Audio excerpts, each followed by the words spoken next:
Hello दोस्तों, आज की ऑनलाइन क्लासेज में आप सबका स्वागत है। दोस्तों, आज बड़े दिनों बाद हमारी मुलाकात होगी और इसका कारण कई हैं। पहला कारण तो ये हो सकता है, भूगोल का स्टूडेंट होने के नाते थोड़ा सा भौगोलिक क्षेत्रों के भ्रमण पे चला गया था। पठार क्या होते हैं, पर्वत क्या होते हैं, गुफाएं क्या होती हैं, दर्रा क्या होते हैं, इन सब चीज़ों को देखने के लिए। और चूँकि ज्वालामुखी का जब उद्गार होता है, ठीक है, तो उसके निकलने वाले जो पदार्थ होते हैं जिसको मलबा या मैग्मा कहते हैं, उसका फ्लो कैसे होता है, उसके फ्लो से किस तरह से चट्टानों का निर्माण होता है। तो कुछ इस तरह के बहुत सारे दृश्य हमने देखा पिछले 2-4 दिनों में। और जैसे ही वहाँ से मैं आया तो विश्वविद्यालय में बीए की कॉपियों का मूल्यांकन चल रहा था, एमए की कॉपियों का मूल्यांकन चल रहा था। तो चूँकि अनुमोदित टीचर होने के नाते जिम्मेदारियां भी हैं, तो उन जिम्मेदारियों का निर्वहन करने में विश्वविद्यालय चला गया। इस वजह से मुझे लग रहा है कि 22 के बाद वीडियो नहीं पड़ी और आज 28 है, लगभग 6 दिन या 1 सप्ताह हम मान सकते हैं, ठीक है। तो 1 सप्ताह मैं आप लोगों के बीच नहीं आ पाया और उस चीज़ का मुझे दुख है, खेद भी है। जब दुख और खेद दोनों है तो मैं इसके लिए क्षमा प्रार्थी हूँ। और आज पुनः हम जिस टॉपिक को पढ़ा रहे थे उस टॉपिक के आगे चूँकि 2 या 3 लेक्चर मैं और क्लास लूँगा, ठीक है। मैंने रिवर सिस्टम की बात किया या नदी तंत्र की बात किया था, और जिस नदी तंत्र या रिवर सिस्टम की हमने बात किया था तो उसमें हमने सबसे पहले क्या किया, नदियों को पढ़ा। नदियों से संबंधित कुछ शब्दावलियाँ थी, नदियों का वर्गीकरण था। उसके बाद से नदियों का वर्गीकरण में यदि देखें तो उत्पत्ति के आधार पर और संगम के आधार पर उनको वर्गों में बांटा। फिर सिंधु नदी तंत्र, गंगा नदी तंत्र, ब्रह्मपुत्र नदी तंत्र, बंगाल की खाड़ी में गिरने वाली नदियाँ और अरब सागर में गिरने वाली नदियों का हमने अध्ययन किया। लेकिन इन्हीं नदियों से संबंधित 2 नहीं बल्कि हम 3 क्लास लेंगे। इसके लिए 3 क्लास जो लेंगे तो वे कौन कौन से हैं उसकी भी हम चर्चा कर लें, फिर उसके बाद आगे चलेंगे। पहले जो टॉपिक है वो टॉपिक होगी भारत के प्रमुख बांध। दूसरा होगा भारत के प्रमुख क्या होंगे, जलप्रपात। और तीसरी जो क्लास होगी भारत के महत्वपूर्ण बहुउद्देशीय नदी घाटी परियोजनाएं। चूँकि आप ये भी कह सकते हैं कि सर बांध को और नदी घाटी परियोजनाओं को क्यों नहीं एक में समाहित कर ले रहे हैं, तो लेक्चर काफ़ी कंजेस्टेड हो जाएगा और काफ़ी बड़ा हो जाएगा। इसकी वजह से इसको 2 भागों में बांट करके पढ़ेंगे। सबसे पहले जो महत्वपूर्ण बांध हैं उनका अध्ययन करेंगे, उसके बाद महत्वपूर्ण जलप्रपात हैं, और उसके बाद अंत में महत्वपूर्ण नदी घाटी परियोजनाएं, जैसे डीवीसी आ जाती है, भाखड़ा नांगल बांध परियोजना आ जाती है। इस तरह की परियोजनाओं का हम अध्ययन करेंगे। तो आज ही हम अपनी क्लास को शुरू करते हैं, और जब शुरू करते हैं तो हमारा टॉपिक है, ऊपर बोर्ड पे लिखा हुआ है भारत के प्रमुख बांध, या हम क्या कहते हैं, डैम। बांध या डैम के नाम से जानते हैं। चूँकि यह होता क्या है, इसकी आवश्यकता क्यों होती है और इसे बनाया क्यों जाता है, और इसका हमारे लिए उपयोग क्या है, इन सारी चीज़ों का अध्ययन करेंगे। तथा परीक्षाओं में इनसे प्रश्न कैसे बनते हैं, इनका भी हम चर्चा करेंगे। सबसे पहले यदि हम चर्चा करें कि बांध होता क्या है, तो बांध का मतलब होता है जो धरातल पे गतिशील जल है। धरातल पे गतिशील जल, और जो धरातल पे गतिशील जल है उसी को तो हम क्या कहते हैं, नदी कहते हैं। अब कहें नहीं सर, हमारे गाँव में या शहर में घरों से निकलने वाला गंदा जल भी तो गतिशील होता है, तो उसको हम नाला कहते हैं। नदी नहीं, उसको हम कहते हैं, उसको हम क्या कहते हैं, नाला कहते हैं। और वो नाले कहाँ जाके, नदियों में जाके मिल रहे हैं। और जब नदियों में जाकर के मिल रहे हैं तो नदियों को क्या कर रहे हैं, प्रदूषित कर रहे हैं। और जब प्रदूषित कर रहे हैं तो नदियों को साफ करने के लिए परियोजनाएँ चलती हैं, जैसे क्या है, नमामि गंगे। सबसे नवीनतम नदियों को साफ करने वाली परियोजना का नाम क्या है, नमामि गंगा। उससे पहले 1985-86 की बात करते हैं तो गैप एक योजना आई थी, गैप, GAP। तो गैप का क्या मतलब होता है, गंगा एक्शन प्लान, मतलब क्या, गंगा कार्य योजना। उनकी सरकार थी, भारत के एक बहुत ही महत्वपूर्ण प्रधानमंत्री थे जिनका नाम था, कौन से, राजीव गांधी। उनके द्वारा शुरू की गई थी, लेकिन वो परियोजना सफल बिल्कुल नहीं हो सकी। उसके बाद इसी परियोजना के नाम चेंज कर करके वर्तमान में वो नमामि गंगे तक पहुंची है, उसको छोड़ते हैं। दूसरी परियोजना चली थी यमुना को साफ करने के लिए, YAP, यमुना एक्शन प्लान। यह शायद मेरे ख्याल से 1992 या 93 में शुरू हुई थी। ठीक है। तो इस तरह से कुछ परियोजनाएं शुरू हो गई, लेकिन हम बता क्या रहे थे आपको, नदियों में जो जल होता है वो गतिशील होता है, और जो गतिशील होता है तो उस गतिशील जल को या उस गतिशील जल से मानव अपनी आवश्यकताओं की पूर्ति कैसे करेगा, ठीक है। उस आवश्यकताओं की पूर्ति करने के लिए मानव ने क्या किया, नदियों के जल को बैरिकेटर के माध्यम से रोकने का प्रयास किया। क्योंकि नदियाँ भी दो तरह की होती हैं, मौसमी और सदानीरा। जो प्रायद्वीपीय भारत की नदियाँ हैं तो वे तो मौसमी हैं, तो उन पे बांध बनाए जाने का उद्देश्य क्या हो सकता है, उद्देश्य ये हो सकता है क्योंकि पूरा प्रायद्वीपीय भारत जो हमारा है पर्वत श्रेणियाँ और पठारों से निर्मित है, इसलिए उन क्षेत्रों में हम क्या कर सकते हैं, भूगर्भ से जल निकाल नहीं सकते, क्योंकि बहुत हार्ड मटेरियल से बना होता है, आग्नेय चट्टानों से बना होता है। आग्नेय का मतलब होता है जिसका जन्म ही आग से हुआ। तो फिर बाकी समय जब वर्षा होगा तभी जल मिलेगा, बाकी समय जल मिलेगा नहीं। तो क्या करते हैं, वहाँ पे जो छोटी मोटी नदियाँ हैं, जो क्या है मौसमी नदियाँ हैं, उन नदियों पे बांध बना दिया गया। बांध का मतलब नदी के इस तट से नदी के उस तट तक एक कंक्रीट निर्मित बांध बना दिया गया। और जब बांध बना दिया जाएगा तो जिधर से जल आ रहा है उस हिस्से में जल क्या हो जाएगा, रुक जाएगा। और जब उस हिस्से में जल रुक जाएगा तो उसके पीछे वाला भाग जो होगा उधर जल नहीं रहेगा। तो एक निश्चित ऊंचाई के बाद कुछ स्थान दिए गए होते हैं जिससे जल आवश्यकता अनुसार निकाला जाता है। तो क्या होता है, पुनः उधर भी आगे नदी चलती रहती है। तो इस तरह से गतिशील जल को अवरोध के माध्यम से या कंक्रीट के माध्यम से रोका जाता है, और उसी कंक्रीट से बने संरचना को हम क्या कहते हैं, बांध के नाम से जानते हैं, ठीक है। तो ये तो प्रायद्वीपीय भारत की नदियाँ, लेकिन हिमालय क्षेत्र में भी कुछ नदियाँ हैं। और जब हिमालयी क्षेत्र में कुछ नदियाँ हैं तो उन क्षेत्रों में बांध के बनाने की आवश्यकता है, उसमें तो हमेशा जल प्रवाहित होता है। तो हमेशा जल प्रवाहित जरूर होता है, लेकिन मानव की आवश्यकताएँ अनंत हैं, और आवश्यकताएँ ही आविष्कार की जननी है। तो मानव उस क्षेत्रों में भी कुछ बांधों का निर्माण कर रहा है, और जो कुछ बांधों का निर्माण कर रहे हैं, जैसे हम बात करते हैं भाखड़ा नांगल बांध, ठीक है, और भी क्या है, भाखड़ा नांगल है, हरिके बैराज है, ठीक है। तो इस तरह से जैसे टिहरी बांध है, इस तरह से बहुत सारे बांध बना दिए गए, और बांध बना करके क्या क्या कर दिया गया है, नदी के जल को रोक दिया गया है।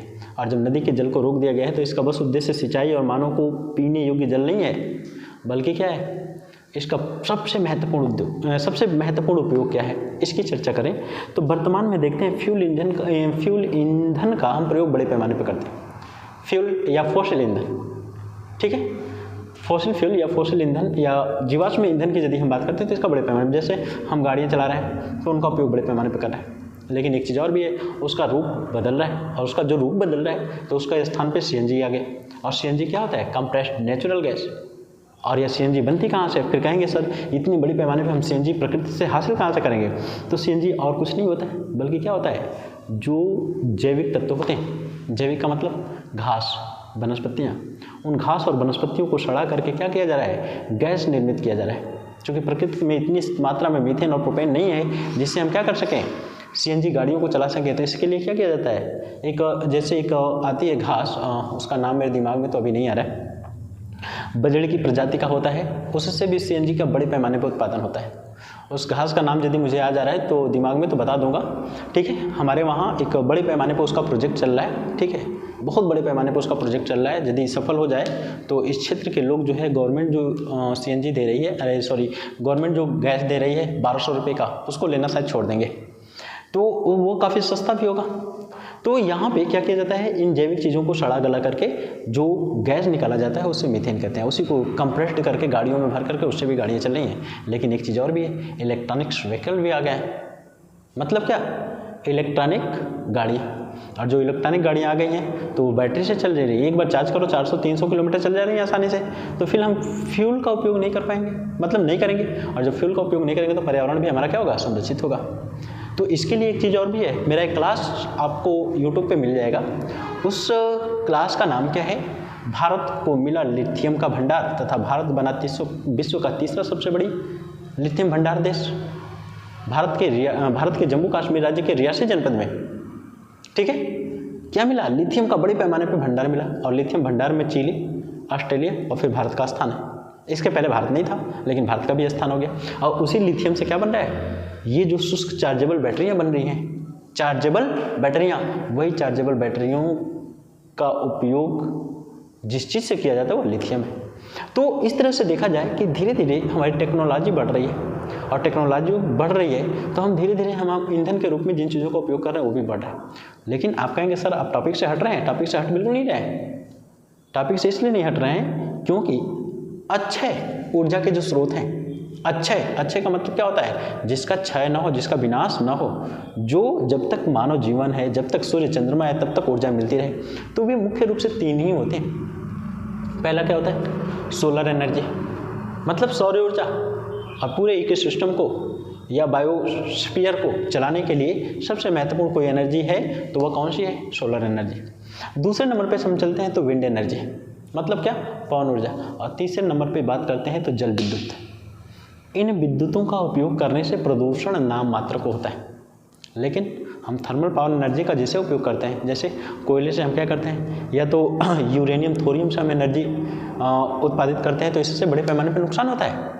लेकिन यदि हम सौर ऊर्जा का उपयोग करें, सोलर प्लांट लगा करके, पवन चक्की लगा करके पवन ऊर्जा का प्रयास करें, और तीसरा क्या होता है, जल विद्युत का उपयोग करें, तो जल विद्युत का उपयोग की जरूरत क्यों पड़ी, जरूरत इसीलिए पड़ी कि हम अधिक पैमाने पर क्या करें, जल विद्युत का उत्पादन कर सकें। और जब जल विद्युत का अधिक पैमाने पर उत्पादन कर सकें तो इसीलिए नदियों पे बांध बनाना आवश्यक हो गया, क्योंकि जब तक हम नदियों पे बांध नहीं बनाएंगे, तो जब बांध नहीं बनाएंगे तो जल एक तरफ इकट्ठा नहीं होगा, और जब जल एक तरफ इकट्ठा नहीं होगा तो उसका जल स्तर में वृद्धि नहीं होगी, और जब जल स्तर में वृद्धि नहीं होगी तो ऊपर से जल कैसे गिरेगा, टरबाइन पे, और जब टरबाइन पे जल नहीं गिरेगा तो टरबाइन चलेगी नहीं, और जब टरबाइन नहीं चलेगी तो हम जल विद्युत का उत्पादन नहीं कर सकते हैं। इसलिए नदियों के जल को या धरातल के गतिशील जल को रोका गया, किसके द्वारा, बांधों के द्वारा।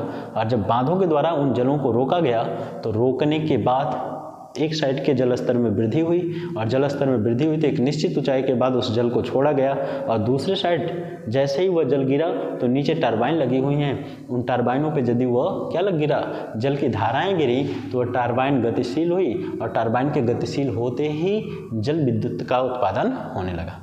ठीक है, तो एक तरह से देखा जाए कि इन बांधों का जो निर्माण किया गया है, उन बांधों के बड़े सारे लाभ हैं, और जब बड़े सारे लाभ हैं तो उन्हीं लाभों को प्राप्त करने के लिए तो हम बांध का निर्माण किए हैं। लेकिन एक चीज़ और भी है, बांधों से खतरा भी है। जैसे बहुत सारे विरोध चलते हैं, जैसे टिहरी बांध परियोजना जो चल रही है, कहाँ पे, भागी और भिलंगना के संगम के नीचे टिहरी नामक स्थान पे। एक चीज़ और मैं बता दूं कि चिपको आंदोलन की शुरुआत यदि हम देखा जाए तो किसने किया था, ठीक है, चिपको आंदोलन की शुरुआत किसने किया था, व्यक्ति का नाम हमें भी नहीं याद है, ठीक है, हमें भी नहीं याद है। और जब नहीं याद है तो फिर आप बताइए, लेकिन आप बता नहीं सकते क्योंकि लाइव क्लास नहीं चल रही है, ठीक है, रिकॉर्डेड आपको वीडियो मिलेंगे। तो मैं ही बता दे रहा हूँ, सुंदरलाल कौन, बहुगुणा जी। और जो सुंदरलाल बहुगुणा हैं तो उन्होंने क्या किया, चूँकि हकीकत में उसके प्रणेता नहीं है, लेकिन हाँ उस जो योजना है चिपकने की पेड़ों से और कटाई को रोकने के लिए, तो उसको आगे ले चलने के लिए काम इन्होंने किया, इसलिए इनका नाम सबसे पहले आता है। इस पर हम जब वीडियो बनाएंगे तो उस पर बताएंगे। तो उन्होंने ही सबसे पहले जो बांध बन रहा था टिहरी बांध, उस बांध का विरोध किया। और बांध के विरोध करने का कारण क्या था कि जिस स्थान पे वो बांध बना है वो भूकंप क्षेत्र के अंतर्गत आता है, और बाय द वे यदि भूकंप आ गया तो वो बांध टूटेगा, और टूटेगा तो पूरा क्षेत्र जलमग्न हो जाएगा। दूसरी चीज़, उस क्षेत्र की जो बायोडाइवर्सिटी है या जैव विविधता है वो पूरा क्षेत्र जलमग्न हो जाएगा, और जब जलमग्न हो जाएगा तो उस क्षेत्र का बायोडाइवर्सिटी क्या हो जाएगी, समाप्त हो जाएगी। तीसरी चीज़, उस नदी घाटी में बहुत सारे लोग पाए जा रहे हैं, उनको विस्थापित भी करना पड़ेगा, क्योंकि जलस्तर जैसे बढ़ेगा तो उनके घरों में पानी हो जाएगा, वो जाएंगे कहाँ पे, तो उनको भी विस्थापित होना पड़ेगा। तो ये सारे कई सारे लाभ के साथ साथ हानियाँ भी हैं। जैसे इसको बात करते हैं हम, महानदी पर एक बांध बना हुआ है जिसको हीराकुंड बांध के नाम से जानते हैं, और यह माना जाता है कि भारत का ही नहीं विश्व का सबसे लंबा बांध है, लगभग 25 किलोमीटर बताया जाता है। इतना लंबा बांध है, लेकिन एक ही बांध नहीं, कई सारे बांधों को मिला करके बनाया गया। तो उसके हिस्से में जिस तरफ से जल आ रहा है उस हिस्से में इतना ज़्यादा मलबा इकट्ठा हो गया है कि डैम के टूटने की संभावना बरकरार है, और जब डैम के टूटने की संभावना बरकरार है तो उस क्षेत्र में भी बड़ी तबाही हो सकती है। तो इन बांधों के लाभ के साथ साथ अनेकों हानियाँ भी हैं, ठीक है। तो बांध क्या होता है, बांध से लाभ क्या है, हानियाँ क्या हैं, इस पे तो मैंने कुछ चर्चा कर लिया, लेकिन इस चर्चा के साथ ही हम अपनी क्लास को अब आगे बढ़ाएंगे। और जब हम आगे बढ़ाएंगे तो हम दो चीज़ एक साथ पढ़ेंगे। और वे दो चीज़ क्या क्या होंगी, पहला तो हम बांध पढ़ेंगे और दूसरा साथ में नदियों का रिवीजन भी होगा। दोनों चीज़ साथ में, बांध तो पढ़ेंगे ही, साथ में क्या होगा, नदियों का रिवीजन भी होगा। तो सबसे पहले हम बात करते हैं, ऊपर से बात करते हुए नीचे की तरफ आएंगे। सबसे पहले ऊपर जो बांध पाए जाएंगे उन बांधों की हम चर्चा करेंगे। उसके नीचे जैसे बांध, हम नीचे जैसे आते जाएंगे तो जो जो बांध पढ़ेंगे उनकी हम चर्चा करेंगे। अच्छा, यहाँ से क्वेश्चन कैसे बनते हैं इसकी हम चर्चा कर लेते हैं। क्वेश्चन के पूछने की दो प्रकृति है। क्वेश्चन के पूछने की दो नहीं बल्कि तीन प्रकृति की हम बात करेंगे। पहला क्वेश्चन क्या पूछेगा कि फला बांध किस नदी पे है। ठीक है, फला बांध, जैसे मान लीजिए नाम ले लिया कि हीराकुंड बांध किस नदी पे है। तो हीराकुंड बांध आपको नदी पढ़ा रहा था तो मैं बताया था कि जब नदी के बाद नदी का टॉपिक समाप्त हो जाएगा तो बांध का टॉपिक स्टार्ट होगा। तो मैंने बताया नहीं, और आप कहीं से पढ़े होंगे तो जानते होंगे हीराकुंड बांध किस नदी पे है, महानदी पे। लेकिन दूसरा क्वेश्चन पूछ देगा कि हीराकुंड बांध किस राज्य में है, तो राज्य क्या हो जाएगा, उड़ीसा। और तीसरा क्वेश्चन पूछ देता है कि इस बांध के पीछे निर्मित जलाशय का नाम बताइए। ठीक है, इस बांध के पीछे निर्मित जलाशय का नाम बताइए। ठीक है, तो कुछ महत्वपूर्ण जो जलाशय हैं उन एक दो जलाशयों की हम चर्चा करेंगे, बाकी सारे जलाशयों की हम चर्चा नहीं करेंगे। तो तीन प्रकृति होती है यहाँ से क्वेश्चन पूछने की, और तीनों प्रकृतियों पे हम चर्चा करते हुए साथ ही साथ चलेंगे। ठीक है, और तथा एक चीज़ और भी देख लेंगे, एक और होता है विवादित भी हैं ये कुछ बांध जो हैं विवादित हैं। जैसे कुछ बांध ऐसे हैं जो दो राज्यों के मध्य हो गए तो दोनों राज्य लड़ाई करते हैं, तथा कुछ बांध ऐसे भी हैं जो दो देशों के बीच में हैं तो दो देश भी आपस में लड़ाई करते हैं। तो उन पे भी थोड़ा मोड़ा हम चर्चा करते हुए आगे चलेंगे। ठीक है, अब हम अपनी क्लास को स्टार्ट कर रहे हैं, नहीं तो बहुत सारी बातें करेंगे तो क्लास बोरिंग होगी, और बोरिंग होगी तो फिर आपको रुचि नहीं उत्पन्न होगी पढ़ने में। ठीक है, तो सबसे पहले हमारा स्टार्ट होगा जम्मू कश्मीर के प्रमुख बांध। ठीक है, पहला क्या होगा, जम्मू कश्मीर के प्रमुख बांधों की चर्चा करेंगे। और जब जम्मू कश्मीर के प्रमुख बांधों की चर्चा करेंगे तो पहला यहाँ पे देखिए, यहीं से यह हिस्सा आया हुआ है। तो इधर ऊपर का लद्दाख, यहाँ पे हिमाचल प्रदेश और यहाँ से पंजाब स्टार्ट हो जाएगा। यही क्या है आपका जम्मू कश्मीर में। और इसी जम्मू कश्मीर में कम से कम आपको 5 बांध पढ़ने होंगे। कितने, 5 बांध। किस किस नदी पे हैं जरा मैं चर्चा कर लेता हूँ। एक बांध किशनगंगा नदी पे है। दूसरे बांध की यदि हम बात करते हैं तो 3 बांध एक ही नदी पे हैं। उन 3 बांधों की यदि हम बात करते हैं तो, और मैं एक चीज़ और बता दे रहा हूँ, जैसे लिथियम वाला जो टॉपिक मैं पढ़ाया था वहाँ पे भी मैं इसकी चर्चा किया था। 3 बांध एक ही नदी पे, उस नदी का नाम क्या है, चिनाब। किस राज्य में, जम्मू कश्मीर में। कौन सा, सलाला, दुलहस्ती और बगलिहार। सलाला, दुलहस्ती और बगलिहार, तीनों बांध एक राज्य में। ठीक है, किशनगंगा बांध वो भी उसी राज्य में। और एक और पाया जाता है पोंग बांध। पोंग बांध किस पे है, रावी नदी पे। और जब रावी नदी पे है तो वह पंजाब और जम्मू कश्मीर के सीमा वाले क्षेत्र में पाया जाता है। तो इस तरह से हम एक एक की चर्चा करते हुए चलेंगे, लेकिन उससे पहले हम नदियों को यहाँ पे देखते हुए चलेंगे। और एक चीज़ मैं बता दे रहा हूँ, जहाँ पे नदियाँ मैं बनाऊँगा उन नदियों को मैं दिखाऊँगा रेड पेन से। ठीक है, रेड पेन से नदियों को दिखाऊँगा और लिखने का काम ब्लू और ग्रीन पेन से करूँगा। तो यहाँ पे देखते हैं, सबसे पहले एक नदी यहाँ से निकलती है। ठीक है, इस हिस्से से एक नदी निकलती है और इस नदी का नाम तो खूब अच्छे से आप जानते होंगे, क्योंकि नदियों की क्लास हमारी बड़ी अच्छे से चल चुकी है। इस नदी का नाम क्या है, सिंधु नदी। सिंधु नदी। और सिंधु के जैसे ही हम आगे आते हैं, चूँकि सिंधु नदी को मैं पूरा बना दे रहा हूँ यहाँ तक। ठीक है, यह हमारी क्या होगी, सिंधु नदी होगी। यहाँ पर मैं लिख भी दे रहा हूँ सिंधु नदी। ठीक है, और आगे चलते हैं। तो सिंधु नदी की सहायक नदियों की मैंने बात किया था आपसे, कौन सा, सभ्य, रावी, चाची, झेलें। ठीक है, सभ्य, रावी, चाची, झेलें, मतलब सब कुछ क्या करना है, चाची को ही झेलना है। तो यहाँ पे देखते हैं कौन कौन सी सहायक नदियाँ हैं। तो दक्षिण से उत्तर के क्रम में चलते हैं तो सतलज, ब्यास, रावी, चेनाब और झेलम नदियाँ। ठीक है, तो इन नदियों की यदि हम बात करते हैं तो इसमें एक नदी आ जाती है यहाँ से, सॉरी एक मिनट,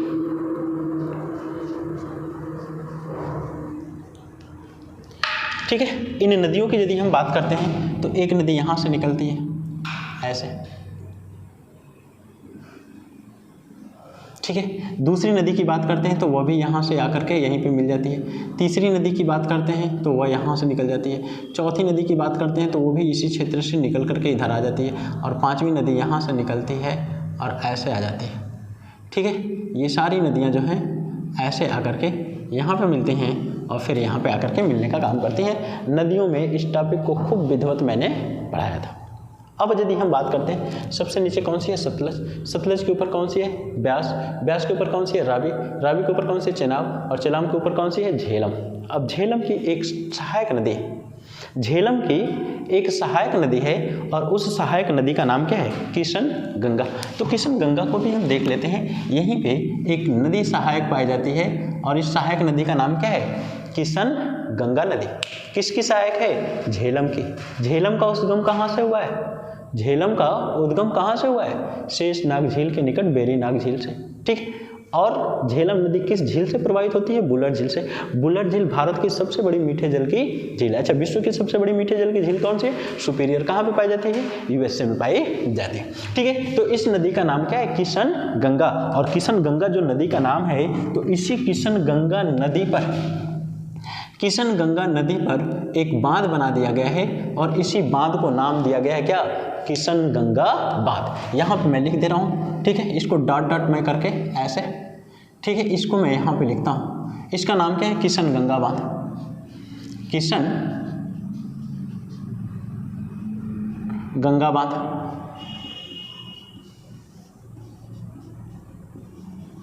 किशन गंगा बांध।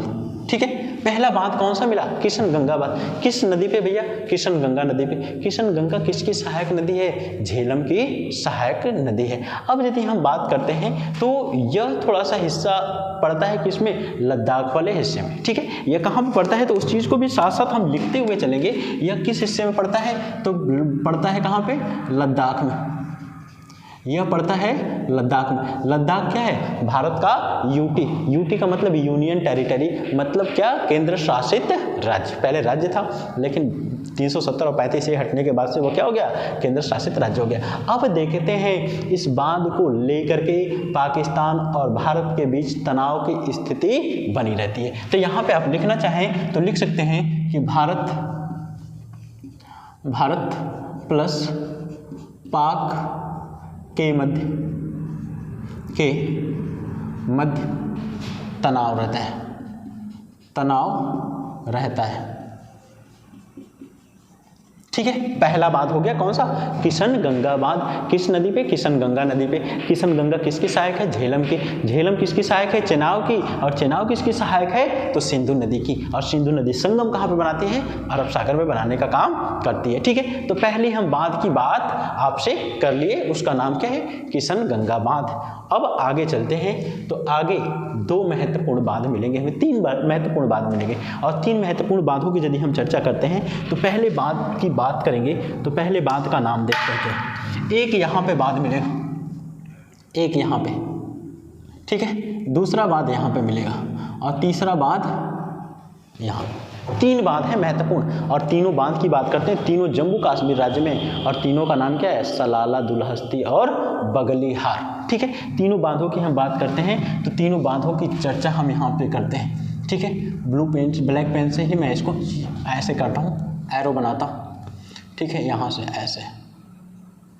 ठीक है, ये पहला हो गया और ये वाला हिस्सा जो होगा हमारा कौन सा होगा? दूसरा होगा। ठीक है, इन दोनों की यदि हम बात करते हैं तो बांधों के नाम लिखता हूँ। पहला का क्या नाम होगा? इसका नाम है दुलहस्ती। दुलहस्ती बांध। और इसका क्या नाम है? सलाला बांध। सलाला बांध। ठीक है, दो बांध हो गए। दोनों कहाँ पे हैं? जम्मू कश्मीर में। दोनों कहाँ पे हैं? तो दोनों को मैं एक साथ लिख रहा हूँ। ये दोनों के दोनों कहाँ पे हैं भैया? तो दोनों के दोनों हैं जम्मू एंड कश्मीर में। और पूछ दिया जाए कि किस नदी पे है तो नदी का नाम आप लिख लेंगे। लिखेंगे क्या? चेनाब नदी पे। ठीक है, चेनाब नदी पर। ये दोनों बात कहाँ पे भैया? चेनाब नदी पे पाए जाते हैं। ठीक है, आपको बिल्कुल आराम से मैं पढ़ा रहा हूँ और थोड़ा सा क्रिटिकल ये टॉपिक है। ठीक है। तो साथ ही साथ क्या हो, आपको याद भी होता चले और आपको ज़रूरत हो तो आप साथ ही साथ क्या करें, नोट्स भी बनाते चलें, ठीक है। तो यहाँ पे हमने क्या लिखा, दुलहस्ती और सलाला बांध किस नदी पे, चिनाब नदी पे। चिनाब किसकी सहायक है, सिंधु की। और किस राज्य में ये दोनों बांध पाए जाते हैं, तो ये दोनों बांध पाए जाते हैं जम्मू कश्मीर में। और इस नदी पर एक और बांध है, इस नदी पर एक और बांध है, उस बांध का नाम क्या है, बगलीहार, ठीक है। तो एरो बना करके मैं यहाँ से देखते हैं, एरो बना करके मैं क्या कर रहा हूँ, यहाँ से थोड़ा सा ऐसे करते रहो, इस तरह से करूँगा तो यहाँ पे आ जाएगा, इसका नाम है बगलीहार। इस बांध का नाम क्या है, बगलीहार बांध, बगलीहार बांध, ठीक है। और यह जो बगलीहार बांध पाया जाता है, यह भी कहाँ पे है, जम्मू एंड कश्मीर में। कहाँ पे, जम्मू एंड कश्मीर में। और नदी का नाम यदि पूछ देगा किसी, तो नदी लिखेंगे कौन सी, चिनाब नदी या चेनाब नदी, ठीक है। तो ये जो हो गया आपके बांध हो गए किस नदी पे, चेनाब नदी पे। अब चेनाब नदी की यदि हम बांध की बात करते हैं तो एक और बांध आता है और उस बांध को हम क्या नाम देते हैं, थीन बांध। थीन बांध की यदि हम बात करते हैं तो इसको रंजीत सागर बांध के नाम से भी जानते हैं। और यह विशेष रूप से कहाँ पर पाया जाता है, पंजाब में पाया जाता है। और जब पंजाब में पाया जाता है तो नदी का नाम भी पूछ सकता है, और नदी का नाम पूछेगा तो कौन सी होगी, चेनाब की सहायक रावी नदी, ठीक है। चेनाब की सहायक रावी नदी। तो यहाँ पे देखिए, यहाँ से यह वाला हिस्सा तो झेलम का है, यह वाला चेनाब का है, और यहीं बच जा रहा है रावी नदी। और इसी रावी नदी पर एक बांध है, जिस बांध को नाम दिया गया है कौन सा, थीन बांध। इस बांध को कौन सा नाम दिया गया है, मैं यहीं पे थोड़ा सा ऐसे करके लिखूंगा, आपको बहुत दिक्कत ना हो, यहाँ से ऐसे, ठीक है। इस बांध को नाम दिया गया है कौन सा, थीन बांध, थीन बांध। इसका नाम है थीन बांध, ठीक है। इसका नाम है थीन बांध। इसी को रंजीत सागर बांध, रंजीत सागर बांध, सागर बांध भी कहते हैं, ठीक है। इसी को रंजीत सागर बांध के नाम से भी जाना जाता है। अच्छा, ये रंजीत सागर या रणजीत सागर, रणजीत ही कहते हैं, रणजीत सागर बांध कहाँ पे है, तो राज्य का नाम यदि पूछ दिया जाए तो राज्य कौन सा होगा, पंजाब राज्य होगा। राज्य कौन सा होगा, पंजाब राज्य होगा। और पंजाब राज्य तो होगा ही होगा, लेकिन साथ ही साथ हमें ये भी बताना पड़ेगा कि यह किस नदी पे है, तो नदी का नाम क्या हो जाएगा, ब्यास नदी पर, ठीक है, ब्यास नदी पर, ठीक है, ब्यास नदी पर यह स्थित है। तो इतनी चीज़ हमें विशेष रूप से रखनी है यार। कितने बांध हुए दोस्तों, 5 बांध। कौन कौन सा हुआ, किशनगंगा बांध, उसके बाद दुलहस्ती, सलाला और बगलीहार, और अंतिम कौन सा पढ़ाया हूँ, थीन बांध के बारे में। ये जम्मू कश्मीर के बांध हैं। इसके बाद यदि हम आगे बात करेंगे तो एक और बांध पाया जाता है, ठीक है, एक और बांध पाया जाता है।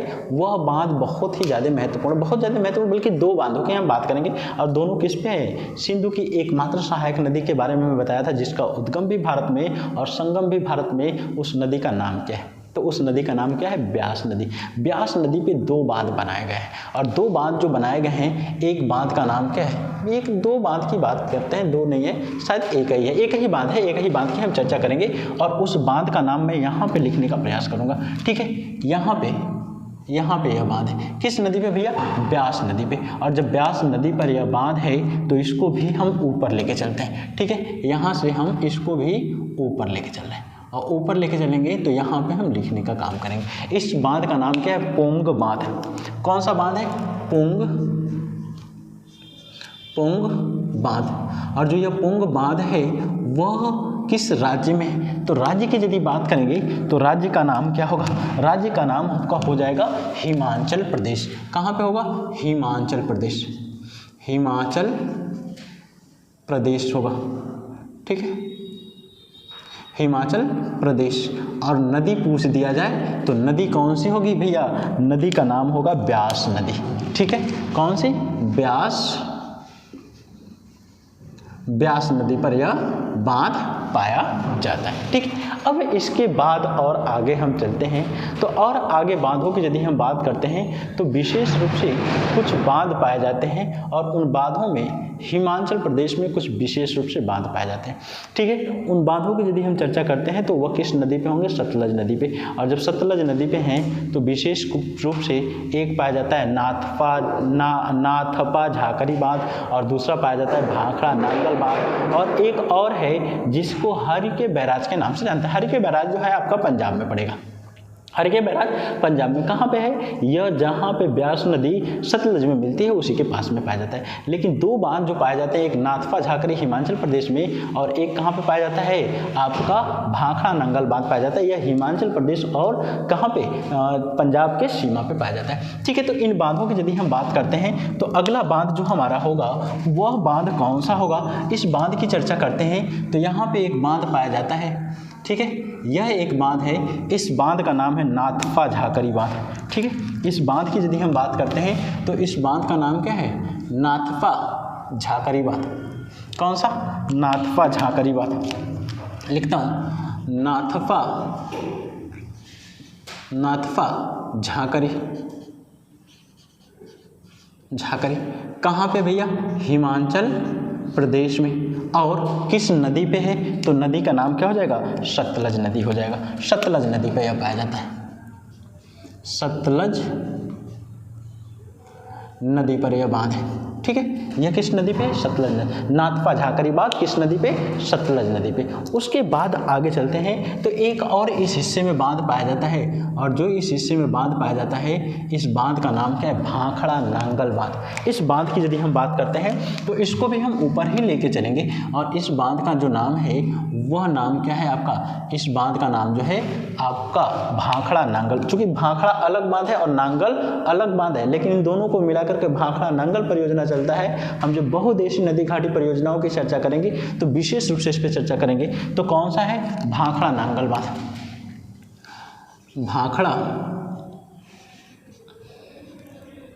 नांगल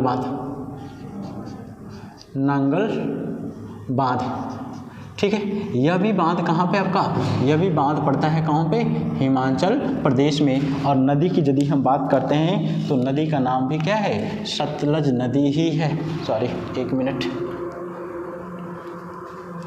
ठीक है, नदी की बात करते हैं तो नदी कौन सी हो जाएगी? सतलज नदी हो जाएगी। ठीक है, तो सतलज नदी पे अब देखते हैं सतलज नदी पे प्रमुख बांध कौन कौन से हैं। तो पहला कौन सा हो जाएगा? भाखड़ा नांगल बांध। कहाँ पे? हिमाचल प्रदेश में। चूँकि एक तरह से देखा जाए तो पंजाब और हिमाचल प्रदेश का जो सीमा है उसी सीमा पे नांगल पूरी तरह से हिमाचल प्रदेश में और भाखड़ा सीमावर्ती क्षेत्रों में है। किस नदी पे? सतलज नदी पे। उसके बाद यदि नाथपा झाकरी की बात करते हैं तो पूरी तरह से हिमाचल प्रदेश में है। किस नदी पे है? सतलज नदी पे। उसके बाद दोस्तों थोड़ा सा नीचे आते हैं तो देखेंगे जहाँ पे ब्यास नदी आकर के किस में मिल रही है? सतलज में मिल रही है। वहीं ब्यास और सतलज के संगम के नीचे एक बांध बना दिया गया है। इसी बांध का नाम क्या है? हरिके बैराज। इसका नाम क्या है? इसका नाम हम लिखते हैं हरिके बैराज। हरिके बैराज। और जो हरिके बैराज है, इस बैराज का मतलब भी बांधा ही होता है। ठीक है, हरिके बैराज। और इसी हरिके बैराज से, हरिके बैराज कहाँ पे भैया? पंजाब में। किन नदियों के संगम के नीचे है? तो कौन सी? ब्यास नदी और सतलज नदी के संगम के नीचे है। ठीक है, इसका नाम क्या है? हरिके बैराज। किस राज्य में है? पंजाब में। यह महत्वपूर्ण क्यों है? महत्वपूर्ण इसलिए है कि भारत की सबसे बड़ी नहर प्रणाली, भारत की सबसे बड़ी नहर प्रणाली का जो विकास हुआ है उसको किस नाम से जाना जाता है? इंदिरा गांधी नहर प्रणाली के नाम से जाना जाता है। और इंदिरा गांधी नहर प्रणाली का उद्गम कहाँ से हुआ है? हरिके बैराज से ही हुआ है। इंदिरा गांधी नहर प्रणाली का विकास कहाँ से हुआ है? हरिके बैराज से। यहीं से यह नहर जो है पश्चिमी राजस्थान के क्षेत्रों में क्या करती है? सिंचाई करने का काम करती है। इसलिए पश्चिमी राजस्थान वर्तमान में क्या है? काफ़ी उर्वरक है, काफ़ी उपजाऊ है। यहाँ पे किस कपास, गन्ना और भी कई प्रकार की फसलें सिंचाई के द्वारा उत्पादित की जाती हैं। तो हरिके बैराज पंजाब में किस नदी पे? सतलज नदी पे।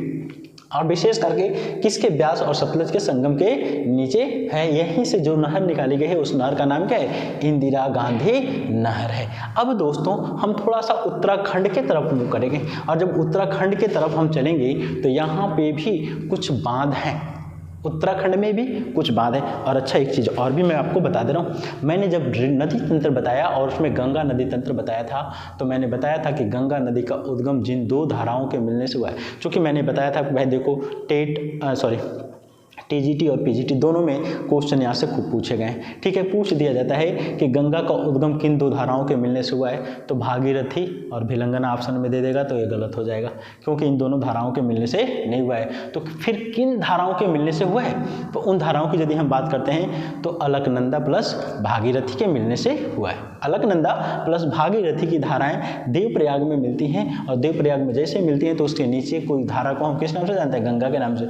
लेकिन यहीं एक और क्वेश्चन पूछ देता है, और क्वेश्चन यह पूछा जाता है कि टिहरी बांध का निर्माण किन दो नदियों के संगम के नीचे हुआ है, तो उन नदियों के संगम को याद रखना है। कौन सी, भागीरथी प्लस भिलंगना, भौ से भागीरथी और भौ से भिलंगना और टौ से टिहरी, मतलब भागीरथी और भिलंगना के नीचे। या तो ऐसे भी कह सकते हैं भौ स्क्वायर टो, मतलब क्या, भागीरथी और भिलंगना के नीचे टिहरी बांध बना हुआ है। ठीक है, तो यहाँ पे हम चलते हैं, यहाँ पे देखेंगे, अब चूंकि यहाँ पे मैप में उसको हम नदियों को नहीं दिखाएंगे, सीधे सीधे हम बांध को बता दे रहे हैं। और यहीं पे एक उत्तराखंड में जो बांध पाया जाता है, इस बांध को नाम दिया गया है, और वह नाम क्या है, उसका नाम है टिहरी बांध। इसका नाम क्या है, टिहरी बांध। इसको मैं थोड़ा सा यहाँ पे लिखने का प्रयास करूँगा। ठीक है, यहाँ पे टिहरी बांध लिखता हूँ मैं, इसका नाम क्या है, टिहरी बांध। टिहरी बांध नाम है। और जो यह टिहरी बांध है, इस टिहरी बांध की विशेषता क्या है, भारत का सबसे ऊंचा गुरुत्वीय बांध है, जिसकी ऊंचाई लगभग 262 मीटर। इसकी ऊंचाई लगभग 61-62 मीटर, किताबों में अलग अलग मिलता है, लगभग 61 या 62 मीटर। ठीक है, तो भारत का सबसे ऊंचा गुरुत्वीय बांध कौन सा है, टिहरी बांध है। किस नदी पे है, भागीरथी और भिलंगना के संगम के नीचे। कहाँ पे, उत्तराखंड में। किस स्थान पे, टिहरी नामक स्थान पे। ठीक है, तो यहाँ पे हम लिखेंगे, इसको जरूर लिखेंगे, क्योंकि यह हमारे लिए अति आवश्यक है, और हमारे लिए नहीं, आपके लिए भी अति आवश्यक है। यहाँ पे हम लिखते हैं भागीरथी प्लस भिलंगना के संगम पर टिहरी नामक स्थान पर, टिहरी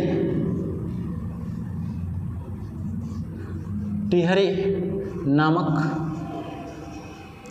ठीक है, स्थान पर, टिहरी नामक स्थान पर भागीरथी और भिलंगना के नीचे। और एक और इसकी महत्वपूर्ण विशेषता है, और उस महत्वपूर्ण विशेषता को तो हम छोड़ ही नहीं सकते हैं। और महत्वपूर्ण जो विशेषता है, वह विशेषता यह है कि भारत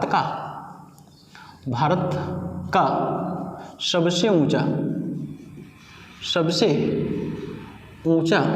क्या है, यह बांध, भारत का सबसे ऊंचा बांध है। और इसकी लंबाई कितनी है, 261 मीटर के आसपास पाई जाती है। ठीक है, इसकी लंबाई कितनी है, लगभग 261 मीटर पाई जाती है। इसके बाद यदि हम बात करते हैं, तो दो बांध और हैं जो निर्माणाधीन हैं, दो बांध और हैं जो निर्माणाधीन है। और उन दोनों यदि बांधों की यदि हम बात करते हैं, तो एक बांध का नाम क्या है, लखवर बांध। एक बांध जो पाया जाता है, इसका नाम क्या है, लखवर बांध। यहीं पे है एक बांध जिसका नाम क्या है, लखवर बांध। मैं लिख भी दे रहा हूँ, लखवर बांध। यहाँ से ऐसे करके मैं यहाँ पे लिख रहा हूँ, लखवर बांध। ठीक है, किस नदी पे है, तो नदी का नाम क्या हो जाएगा, यमुना नदी। यमुना क्या है, निर्माणाधीन है। और अगला है जिसका नाम क्या है, रेणुका बांध है। एक और इस हिस्से में बांध पाया जाता है जिसका नाम क्या है, रेणुका बांध है। इस यदि बांध की बात करते हैं, तो इस बांध का नाम क्या होगा, रेणुका बांध। रेणुका बांध। और जो यह रेणुका बांध है, यह किस नदी पे है, तो इस नदी का नाम है गिरि नदी। इस नदी का नाम क्या है? गिरि नदी। गिरि नदी ये भी कहाँ पे पाई जाती है? उत्तराखंड में पाई जाती है। उत्तराखंड में 3 महत्वपूर्ण बांध, एक लखपत बांध और एक रेणुका बांध, दोनों निर्माणाधीन है। ठीक है, आप शायद कंप्लीट हो चुके होंगे, चूंकि अब वर्तमान के कंटेंट से मैं अपडेटेड नहीं हूँ। और सबसे महत्वपूर्ण टिहरी बांध भागीरथी और भिलंगना के संगम पे, और यह क्या है? विवादित बांध है। इसको लेकर के सुंदरलाल बहुगुणा ने आंदोलन छेड़ा था कि यह क्या है? पर्यावरण के लिए हानिकारक है। और जब पर्यावरण के लिए हानिकारक है तो जैव विविधता नुकसान हो जाएगा। ठीक है, लोगों को पलायित होना पड़ेगा। ठीक है, यदि डैम टूट रहा है क्योंकि भूकंप के क्षेत्र में आता है, और जैसे अभी देखें जल्दी ही भूकंप आया था, हमें लग रहा है 21 तारीख को रात में, कहाँ पे? दिल्ली के आसपास के क्षेत्र में आया था। ठीक है, तो भूकंप आएगा तो बांध टूट सकता है तो बहुत सारा कुछ नुकसान हो जाएगा। तो इसलिए यह काफ़ी चर्चा में रहता है और सबसे ऊंचा बांध है, इसलिए इसको याद रखना टिहरी बांध को अति आवश्यक हो जाता है। ठीक है दोस्तों, तो ये तो हिमालय के क्षेत्र में जो महत्वपूर्ण बांध थे उन महत्वपूर्ण बांधों की हमने चर्चा कर ली। लेकिन अब और कुछ भी बांध हैं हमारे, और जो कुछ और भी बांध हैं तो उन बांधों की यदि हम चर्चा करेंगे तो एक बांध इस हिस्से में आता है। देखेंगे आप, इस हिस्से में एक नदी प्रवाहित होती है। ठीक है, यहाँ पे एक नदी प्रवाहित होती है ऐसे, और यह नदी आकर के यहाँ पे विलीन हो जाती है। इस नदी का नाम क्या है? लूनी नदी, जो राजस्थान की सबसे लंबी नदी के नाम से जानी जाती है। और लूनी नदी जो है, इसी लूनी की एक सहायक नदी पाई जाती है जिसका नाम क्या है? जवादी नदी। ठीक है, और जो ये जवादी नदी पाई जाती है, इसी जवादी नदी पर एक बांध पाया जाता है। इसी जवादी नदी पर क्या पाया जाता है? एक बांध पाया जाता है। जवादी नहीं होता है, जवाई होता है। ठीक है, जवाई होता है, जवाई। ठीक है, और इसी पर एक बांध पाया जाता है और इसी बांध को जवाई बांध के नाम से जानते हैं। ठीक है, तो इस बांध का नाम क्या है? जवाई बांध। यहाँ पे मैं लिख दे रहा हूँ, इस बांध का नाम क्या है? जवाई बांध। जवाई बांध। ठीक है, यह बांध कौन सा हो गया? जवाई बांध। किस नदी पे है? जवाई नदी पे। जवाई किसकी सहायक है? लूनी की। किस राज्य में है? राजस्थान में पाया जाता है। ठीक है दोस्तों, अब इसके बाद और आगे चलते हैं। तो राजस्थान में क्या बस एक ही बांध है? नहीं, राजस्थान में इसके अलावा भी 2 बांध पाए जाते हैं। एक का नाम है राणा सागर बांध और दूसरे का नाम है जवाहर सागर बांध। ठीक है, तो वह किस नदी पे है? तो उस नदी को हमें बनाना पड़ेगा, और जब नदी को बनाना पड़ेगा तो देखेंगे इस हिस्से में एक नदी प्रवाहित होती है ऐसे। इस हिस्से में एक नदी प्रवाहित होती है जिस नदी को नाम दिया गया है चंबल नदी। कौन सी नदी? चंबल नदी। और जो चंबल नदी प्रवाहित होती है, उस चंबल नदी की यदि विशेषता की हम बात करते हैं तो वह यमुना की सहायक है। और यमुना किसकी सहायक है? गंगा की। और इस चंबल नदी पर 3 बांध पाए जाते हैं। कितने? 3 बांध, और तीनों बांधों की हम चर्चा जरूर करेंगे। चर्चा करते हैं। पहला एक बांध यहाँ पे मिलता है, दूसरा एक बांध यहाँ पे मिलता है, और तीसरा एक बांध जो है यहाँ पे मिलता है। कितने बांध हो गए? 3 बांध। और जब 3 बांध हो गए तो 3 बांधों में 2 बांध कहाँ पे हैं और 1 बांध कहाँ पे? ठीक है, यहाँ पे हम बात करते हैं। पहला होगा राणा सागर बांध। पहले बांध का नाम क्या होगा? राणा सागर बांध। क्या है? राणा सागर बांध। ठीक है, दूसरे की हम बात करते हैं तो जवाहर सागर बांध। जवाहर सागर बांध। और तीसरे की यदि हम बात करते हैं तो कौन सा? गांधी सागर बांध। गांधी जी का जन्म कहाँ पे हुआ था? गांधी जी का जन्म गुजरात में। तो गुजरात में तो गांधी जी हैं, लेकिन क्या यह गांधी सागर बांध गुजरात में पाया जाता है? तो नहीं, यह गुजरात में नहीं पाया जाता है, यह मध्य प्रदेश में पाया जाता है। तो अगला बांध कौन सा है? गांधी सागर बांध। कौन सा? गांधी सागर बांध। गांधी सागर बांध। अब यदि हम बात करते हैं इन बांधों की तो यहाँ पे देखेंगे गांधी सागर बांध कहाँ पे है भैया? एमपी में पाया जा रहा है। यदि राणा सागर की बात करते हैं तो राजस्थान में पाया जाता है, और इसकी यदि बात करते हैं तो यह भी कहाँ पे पाया जाता है?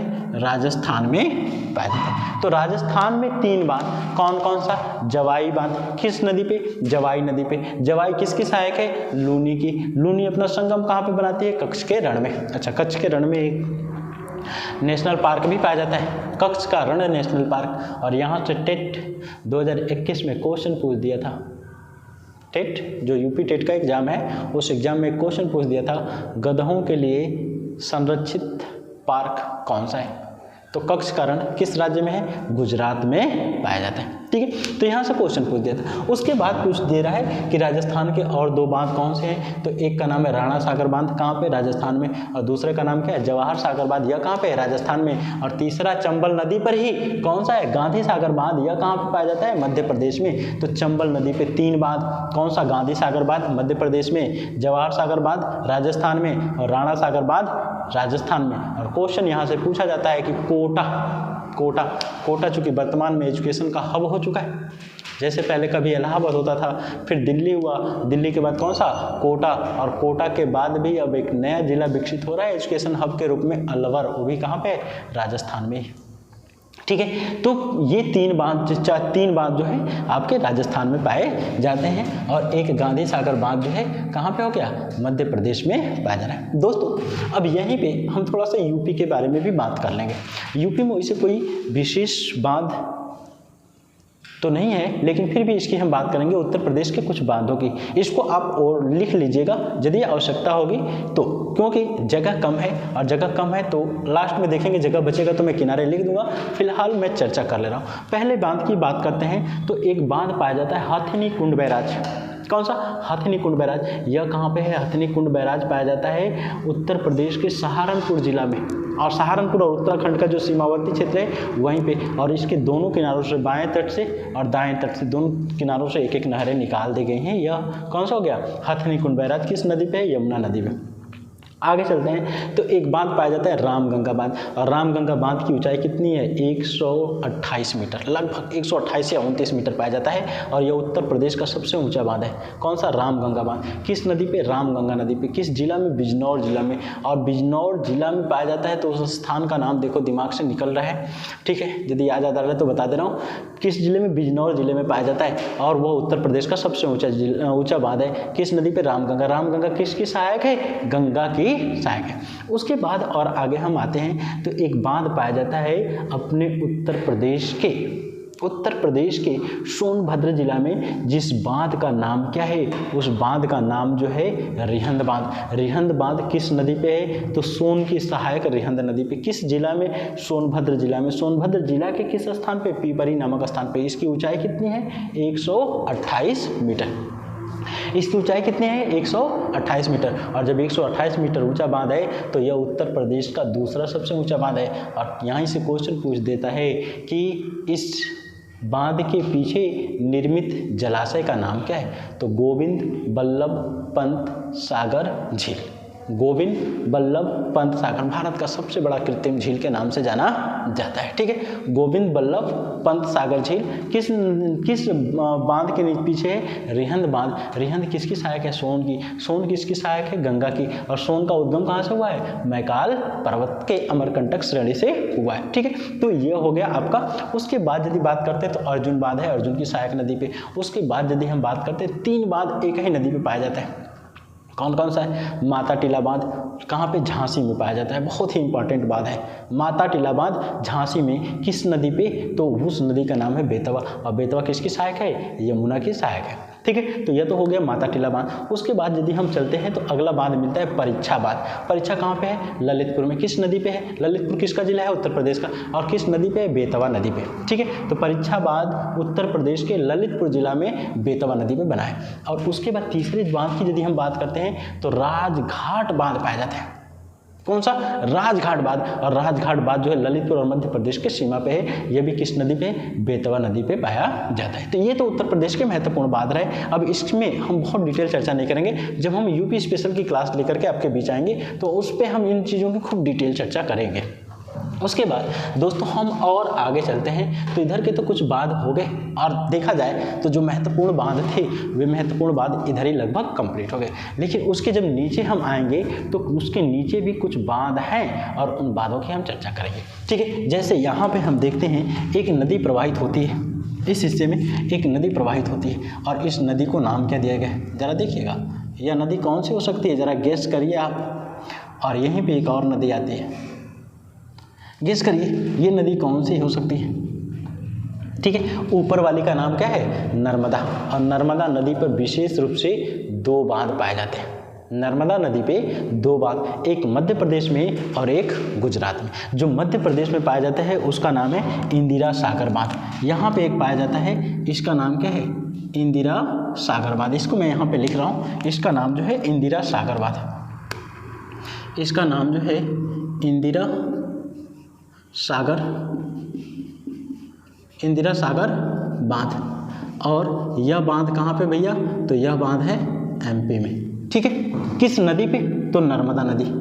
नदी का नाम यदि पूछ दिया जाए तो इसका नाम क्या है, नर्मदा नदी। उसके बाद इसी पे एक और बांध पाया जाता है जिसका नाम है सरदार सरोवर बांध। इसी पे एक और बांध पाया जाता है, उस बांध की यदि हम बात करते हैं तो इसका नाम क्या है, सरदार सरोवर बांध। ठीक है, इस बांध के नाम की यदि हम चर्चा करते हैं तो इसका नाम है सरदार सरोवर बांध। इसका नाम है सरदार सरोवर बांध। ठीक है, यह बांध कौन सा है, सरदार सरोवर बांध है। किस राज्य में है, तो गुजरात में है, गुजरात में। और किस नदी पे है, तो नदी का नाम तो आपको पता ही होगा, इस नदी का नाम क्या है, नर्मदा नदी।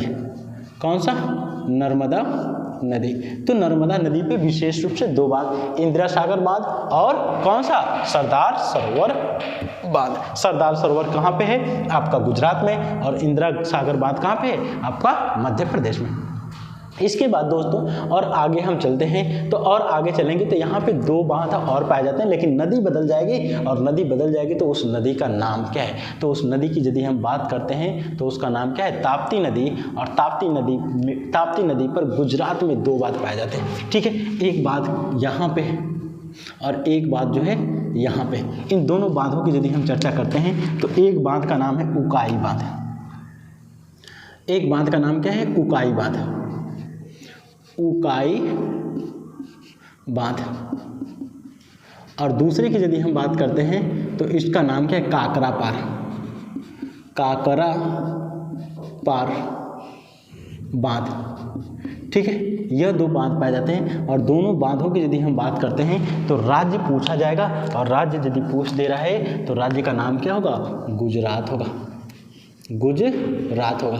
तो अब देखेंगे गुजरात में कितने बांध, 3 बांध। विशेष रूप से गुजरात में बांधों की संख्या 3। कौन कौन सा, सरदार सरोवर बांध, किस नदी पे, नर्मदा नदी पे। दूसरा उकाई बांध, किस नदी पे, ताप्ती नदी पे। तीसरा काकरा पार बांध, किस नदी पे, वह भी आपकी ताप्ती नदी में। ये तीनों बांध कहाँ पे, गुजरात राज्य में पाए जाते हैं। अब इसके बाद यदि हम बात करते हैं दोस्तों तो आगे इस हिस्से में और भी कुछ बांध हैं और उन बांधों की चर्चा करेंगे, लेकिन सबसे पहले इस हिस्से के सारे बांधों की हम चर्चा करते हुए आगे चलेंगे। ठीक है, यहीं पे एक और बांध पाया जाता है, और उस बांध की हम यदि चर्चा करें तो सबसे पहले इस क्षेत्र में पाई जाने वाली नदी पे हम चर्चा करते हैं। इस क्षेत्र में पाई जाने वाली नदी का नाम क्या है, गोदावरी। गोदावरी नदी। और इस गोदावरी नदी पर कुछ बांध हैं, और इस गोदावरी नदी पे जो कुछ बांध पाए जाते हैं विशेष रूप से 3 बांध। पहला अलमाटी बांध कर्नाटक में, दूसरा नागार्जुन सागर बांध, यह तेलंगाना प्लस आंध्र प्रदेश में, और तीसरा कौन सा होता है, श्रीशैलम बांध।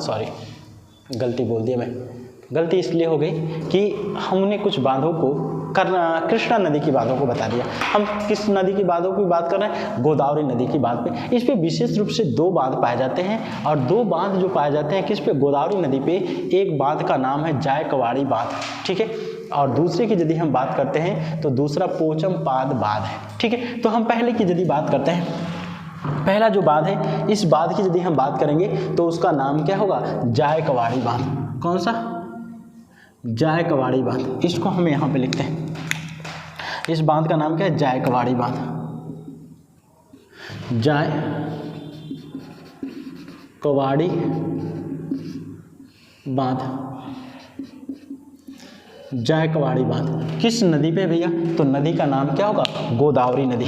नदी कौन सी है, गोदावरी, गोदावरी नदी।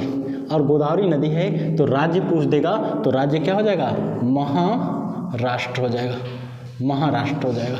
ठीक है। महाराष्ट्र में गोदावरी नदी पे जो बांध पाया जाता है उस बांध को किस नाम से जानते हैं? जायकवाड़ी बांध के नाम से जानते हैं। और अगला जो बांध है वह पोचमपाद बांध के नाम से जाना जाता है। कौन सा? पोचमपाद। इस हिस्से में चलेंगे तो इस हिस्से में यह बांध पाया जाता है, ठीक है। इसको हम बनाने का काम करते हैं यहाँ पे पोचमपाद बांध। कौन सा है? पोचमपाद बांध। इसको यहाँ पे हम लिखते हैं, इसको यहाँ पे लिखते हैं। इसका नाम क्या है? पोचमपाद बांध। और ये जो पोचमपाद बांध पाया जाता है यह कहाँ पे भैया? तेलंगाना में, तेलंगाना में। और जब तेलंगाना में है तो किस नदी पे है? तो किस नदी का नाम जो हो जाएगा वह कौन सा होगा? गोदावरी नदी। गोदावरी नदी है। और गोदावरी जो नदी है तो एक चीज़ और इसका एक नाम है और वह नाम क्या है? उपनाम है। और जब उपनाम है तो वह उपनाम किस नाम से जाना जाता है? राम सागर डैम भी कहते हैं इसको। इसको क्या कहते हैं? इसे राम सागर डैम भी कहते हैं। इसे राम सागर डैम भी कहते हैं, राम सागर डैम भी कहते हैं, ठीक है। तो यह पोचमपाद बांध गोदावरी नदी पे कहाँ पे? तेलंगाना में। और इसे हम किस नाम से जानते हैं? राम सागर डैम के नाम से भी जानते हैं। अब दोस्तों हम अगली नदी की बात करेंगे तो यहीं से एक और नदी हमारी निकली हुई है और यह नदी ऐसे प्रवाहित होकर के यहाँ पे आ गई है। इसका नाम क्या है? इसका नाम जो है कृष्णा नाम है। इस नदी का नाम क्या है? कृष्णा नदी। और कृष्णा नदी पे 3 बांध पाए जाते हैं, एक अलमाटी बांध, दूसरा नागार्जुन सागर बांध और तीसरा कौन सा? श्रीशैलम बांध पाया जाता है। इन बांधों की यदि हम चर्चा करते हैं तो पहला कौन सा हो जाएगा? यहाँ पे हो जाएगा। दूसरा कौन सा हो जाएगा? यहाँ पे हो जाएगा। और तीसरा कौन सा हो जाएगा? यहाँ पे हो जाएगा। इन तीनों बांधों की यदि हम चर्चा करते हैं तो पहले की बात करेंगे अलमाटी बांध। इसका नाम क्या होगा? अलमाटी बांध। अलमाटी बांध, अलमाटी बांध। और यह अलमाटी बांध किस राज्य में है? तो राज्य का नाम क्या होगा? कर्नाटक, कर्नाटक होगा। और यदि राज्य के बाद पूछ देगा कि किस नदी पे है तो नदी का नाम भी साथ ही साथ लिख लेंगे क्योंकि जरूरी है। किस नदी पे भैया? कृष्णा नदी पे। यह किस नदी पे है? कृष्णा नदी पे। तो अलमाटी बांध कर्नाटक में किस नदी पे? कृष्णा नदी पे पाई जाती है। इसके बाद यदि आगे चलते हैं तो 2 बांध और पाए जाते हैं। एक का नाम क्या है? इसका नाम जो है आपका नागार्जुन सागर बांध। यहीं पे मैं बल्कि लिख दे रहा हूँ, इसका नाम क्या है? नागार्जुन, नागार्जुन सागर बांध, सागर बांध, ठीक है। नागार्जुन सागर बांध। यदि हम बात करते हैं तो कहाँ पे है? तेलंगाना प्लस आंध्र प्रदेश के सीमा पे। कहाँ पे है? इसको मैं लिखता हूँ तेलंगाना, बस तेलंग लिख रहा हूँ प्लस लिख रहा हूँ एपी। एपी का मतलब क्या हो जाएगा? आंध्र प्रदेश की सीमा पे। और नदी का नाम यदि पूछ देगा तो नदी का नाम क्या हो जाएगा? कृष्णा नदी ही होगा, ठीक है। नदी का नाम क्या हो जाएगा? कृष्णा नदी, कृष्णा नदी हो जाएगा। इसके बाद यदि हम बात करते हैं तो आगे चलेंगे और आगे चलेंगे तो एक और बांध रह जा रहा है और इस बांध को नाम दिया गया है श्रीशैलम बांध। कौन सा? श्रीशैलम बांध के नाम से यह जाना जाता है, ठीक है। तो इसको मैं यहाँ पे लिख रहा हूँ, यह है श्रीशैलम बांध, श्रीशैलम, श्रीशैलम बांध है। और यह श्रीशैलम बांध कहाँ पे पाया जाता है? आंध्र प्रदेश में पाया जाता है। और जब आंध्र प्रदेश में पाया जाता है तो यह किस नदी पे होगा? यह भी किस नदी पे होगा? कृष्णा नदी पर ही होगा। यह आपका हो गए ये बांध। इसके बाद यदि हम बात करते हैं तो 3 बांध और हमारे लिए महत्वपूर्ण है। 3 ही बांध नहीं है, इस हिस्से में 3 बांध है और इसके ऊपर भी कुछ बांध पाए जाते हैं। तो जो 3 बांध बच रहे हैं दक्षिण भारत के, उन 3 बांधों की बात करेंगे तो यहाँ पे एक नदी प्रवाहित होती है और उस नदी को हम नाम क्या देते हैं? इस नदी का नाम भैया है कावेरी, कावेरी नदी, कावेरी नदी। और जो कावेरी नदी अब है इस नदी पे 3 बांध, 2 बांध। एक बांध का नाम क्या है? शिव समुद्रम बांध, ठीक है। शिव समुद्रम बांध यहाँ पे पाया जाता है और एक बांध जो है यहाँ पे पाया जाता है। इन बांधों की हम चर्चा करते हैं। पहला बांध का नाम क्या है? शिव समुद्रम बांध। कौन सा? शिव समुद्रम, शिव समुद्रम बांध, ठीक है। यह शिव समुद्रम बांध है। तो शिव समुद्रम बांध किस राज्य में है? तो राज्य का नाम क्या हो जाएगा? कर्नाटक हो जाएगा, कर्नाटक। और नदी पूछ दिया जाए तो नदी कौन सी होगी? नदी का नाम क्या होगा? कावेरी नदी, कावेरी नदी होगी, ठीक है। इसके बाद यदि हम चलते हैं तो अगला बांध का नाम क्या है? मेट्टूर बांध नाम है, और यह कहाँ पे पाया जाता है? तमिलनाडु में पाया जाता है। इस बांध का नाम यदि हम देखते हैं, मेट्टूर बांध, मेट्टूर बांध। और यह जो मेट्टूर बांध है यह कहाँ पे है? कृष्णा नदी पर। किस नदी पर? कृष्णा नदी पर। और राज्य पूछ देगा तो तेलंगाना, तेलंगाना में पाया जाता है। और एक और बांध पाया जाता है भैया पेरियार नदी पर। यहीं पे एक और बांध पाया जाता है केरल में, ठीक है। तो इसका नाम क्या है? पेरियार बांध, पेरियार बांध, ठीक है। किस नदी पे है? तो नदी का नाम भी पेरियार नदी, पेरियार नदी है। और यहाँ से क्वेश्चन पूछा जाता है, यह विश्व का सबसे बड़ा आर्क बांध है। यह क्या है? नोट में लिखेंगे, यह नोट में विशेष रूप से लिखने वाली बात है कि विश्व का सबसे बड़ा आर्क बांध है, आर्क बांध है। इसी को इदुक्की बांध के नाम से भी जाना जाता है। इसी पर इदुक्की जल विद्युत परियोजना भी चलाई जाती है, ठीक है। तो यह आपका केरल का हो गया।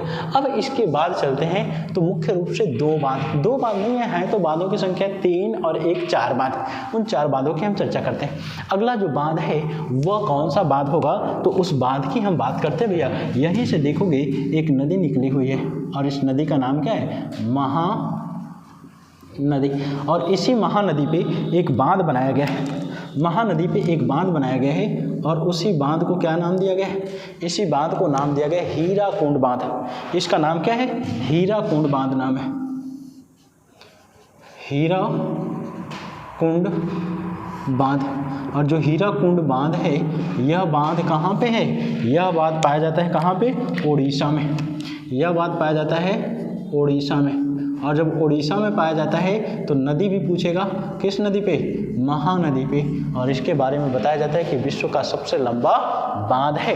और इसी के वजह से पहले महानदी को उड़ीसा का शोक कहा जाता था, लेकिन जैसे ही यह बांध बन गया तो इस बांध के बन जाने से यह नदी उड़ीसा की वरदान कही जाने लगी। लेकिन इस बांध पर भी खतरा बना पड़ा है। किसका खतरा बना पड़ा है? इसके जो पीछे आकर के कीचड़ इकट्ठा हो रहा है, मड इकट्ठा हो रहा है, उस मड से इसको खतरा बना पड़ रहा है। इसके बाद यदि हम बात करते हैं तो यहाँ पे एक बांध पाया जाता है दामोदर बांध, दामोदर। तो दामोदर बांध को हम यहाँ पे दिखाएंगे नहीं, बस चर्चा कर लेंगे, क्योंकि बहुत ही इम्पॉर्टेंट वह बांध है और नदी घाटी परियोजनाओं में हम इसकी चर्चा करते हैं, ठीक है। या तो देखते हैं तो जरूर यहाँ पे लिख देते हैं। हम यहाँ पे बल्कि लिख ही नहीं दे रहे हैं, DVC। कौन सा? झारखंड में लिख रहा हूँ, झारखंड लिख रहा हूँ। और झारखंड के सामने मैं क्या लिख रहा हूँ? DVC। और DVC का मतलब क्या होता है भैया? Damodar valley corporation. DVC का मतलब दामोदर वैली कारपोरेशन। और जो दामोदर वैली कारपोरेशन के नाम से जाना जाता है, इसको हम दामोदर घाटी परियोजना के नाम से जानते हैं। और एक चीज़ देखिएगा, यह भारत की प्रथम बहुउद्देशीय नदी घाटी परियोजना है। बहुउद्देशीय का मतलब क्या होता है? जहाँ पे बहुत सारे उद्देश्यों को पूरा किया जाए। तो बांध बनाने से क्या हो रहा है? बाढ़ नियंत्रण हो रहा है, जल उपलब्ध हो रहा है, मछली पालन हो रहा है, पर्यटन का विकास हो रहा है, जल विद्युत का उत्पादन हो रहा है। तो बहुत सारी योजनाएं सिंचाई के लिए काम आ रहा है, तो इसलिए बहुउद्देशीय परियोजनाएं कहते हैं। और देखेंगे यह परियोजना 1948 में बनती है। भारत कब आज़ाद होता है? 1947 में। प्रस्ताव कब बनता है इसका? 1948 में। और जब 1948 में इसको बनाए जाने का प्रस्ताव रखा जाता है तो उस समय तत्कालीन प्रधानमंत्री पंडित जवाहरलाल नेहरू ने कहा कि ये जो बांध बनाया जा रहा है, चाहे बहुउद्देशीय नदी घाटी परियोजनाएं बनाई जा रही हैं, ये आधुनिक भारत के मंदिर हैं। क्या करना है? इनके लोगों को दर्शन करना चाहिए, इससे हमारे बहुत सारे उद्देश्यों की पूर्ति हो रही है। तो नदी घाटी परियोजनाओं को किसने चाहे बांधों को किसने आधुनिक भारत के मंदिर का उपमा दिया?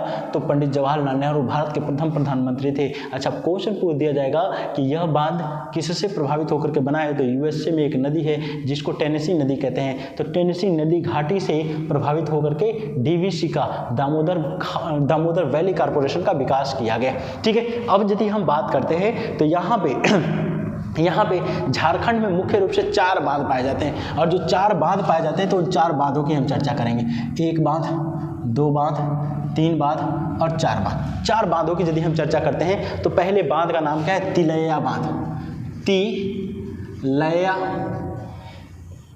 तिलैया बांध, ठीक है। पहले बांध का नाम क्या है? तिलैया बांध। दूसरे बांध की यदि बात करते हैं तो मैथान बांध। कौन सा है? मैथान बांध है, ठीक है, मैथान बांध है। और चौथे बांध की यदि हम तीसरे बांध की बात करते हैं तो पंचेत बांध है। कौन सा? पंचेत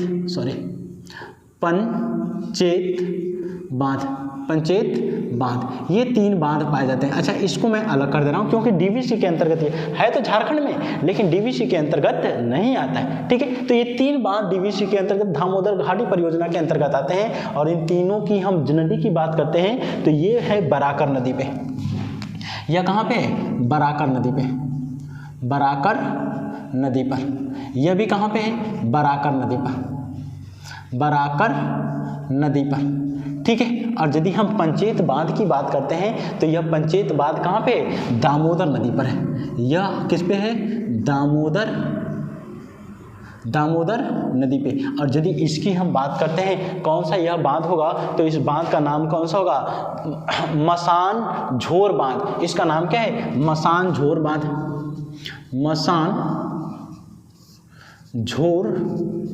बांध के नाम से जाना जाता है। अच्छा, एक नाम और भी है, इसका दूसरा नाम है कनाडा बांध। इसको किस नाम से जानते हैं? कनाडा बांध के नाम से भी जानते हैं। इसका नाम क्या है?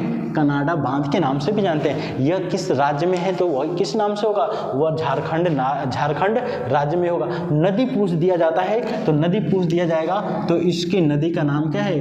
मयूराक्षी नदी पर यह पाया जाता है, ठीक है। तो यह किस नदी पे पाया जाता है? मयूराक्षी नदी पे पाया जाता है। एक तरह से देखा जाए दोस्तों, भारत के महत्वपूर्ण बांधों की हमने चर्चा कर लिया, ठीक है। और जब महत्वपूर्ण बांधों की चर्चा कर लिया तो एक मेरा क्वेश्चन आपसे, अंडमान निकोबार द्वीप समूह पर भी एक बांध पाया